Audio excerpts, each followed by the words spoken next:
probably easier to answer this video because I just didn't have enough characters. Anyway, so that's hybrid, that's diesel. So on these ones, the previous model before, I think they held up to about 30 grams soot in the diesel particulate filter, but from about 2021 onwards, I think they hold about 16 grams of soot, and then they need to be cleared out. Because it's holding less soot, then it needs the opportunity to clear itself more frequently than the previous models.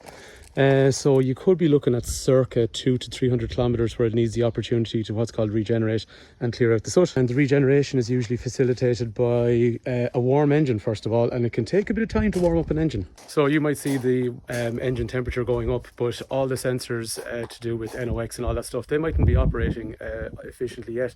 So it can take kind of 10-15 minutes on a motorway before it's even warmed up correctly. Once it's up and running, you're looking at a constant gear, so a constant uninterrupted 15 to 20 minutes of driving over 80 kilometers an hour between 1500 and 2500 RPM, and that usually allows them the opportunity to clear themselves out, and then that's without, you know, the light coming on. You just need that opportunity probably every maybe 300 kilometers. So from the point of view of if somebody's not doing that kind of driving anymore, we are probably qualifying them when they're looking at a car now, and we probably push them into hybrid. So our car at home, my wife doesn't do anywhere near that kind of driving, so a diesel car couldn't work for us, so we'd have to go with hybrid.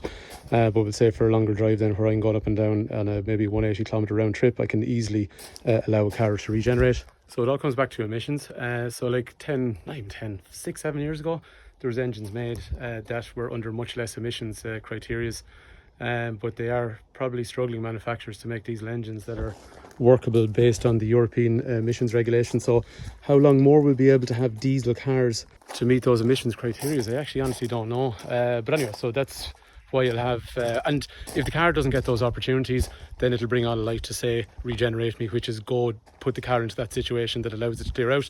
And if it doesn't get that opportunity, then it will have a permanent warning for it, and then a garage will need to clear it out manually. So that's how that works. Thanks for watching.